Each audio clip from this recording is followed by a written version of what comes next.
মানিকগঞ্জবাসীর অনেকেই বেউথা ব্রিজে ঘুরতে আসতে পছন্দ করে। আবার অনেকেই বলে, কই আমি তো কোনোদিনও যাইনি। সবাই যে একটি জায়গায় ঘুরতে যাবে এমন কোনো কথা নেই। তবে বেউথায় অনেকেই ঘুরতে আসে। কেন আসে? মানিকগঞ্জ মেইন টাউন থেকে বেউথার দূরত্ব খুব বেশি দূরে নয়। 15 থেকে 20 টাকা হলেই বেউথা ব্রিজে চলে আসা যায়। আবার কেউ কেউ অনেক দূর থেকেও আসে। মোট কথা যার যার ভালো লাগে তারা এখানে আসে। আর এখানে আসার অন্য আরেকটি কারণ হচ্ছে এই নদী। বেউথার পাশ দিয়ে কালীগঙ্গা নদী বয়ে গেছে। নদীমাতৃক আমাদের এই বাংলাদেশে নদী কে না পছন্দ করে।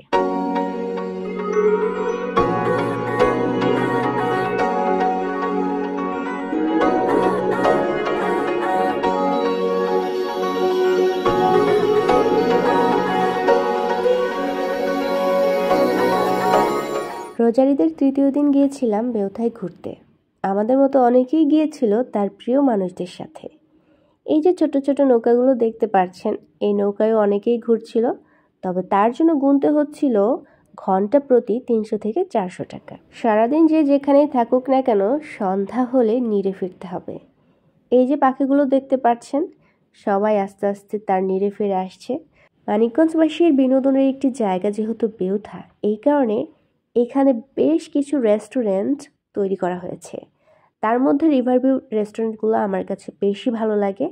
রিভারভিউ রেস্টুরেন্টগুলোর মধ্যে উডেন স্পাইস রয়েছে, আরও আছে গাং রেস্টুরেন্ট, পা রেস্টুরেন্ট, ফুড স্টেশন। তো এগুলো থেকে রিভারভিউ এত এত সুন্দর লাগে। তো উডেন স্পাইস রেস্টুরেন্টে আমরা এসেছিলাম কিছু খাওয়ার জন্য, তবে কোনো প্লেস পাই নাই বসার, এ কারণে ঘুরে ফিরে চলে যাচ্ছি।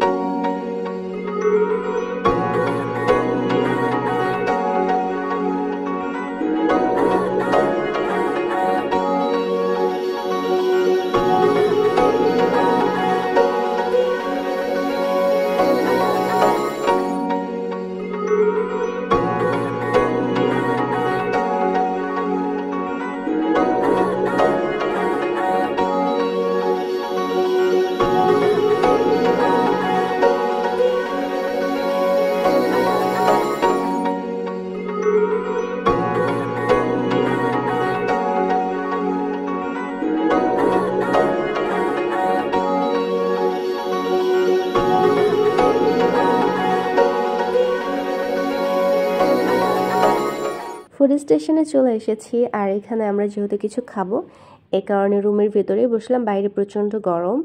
আর এই যে আমার বান্ধবী, অনেক দিন পর বান্ধবীর সাথে দেখা হয়েছে।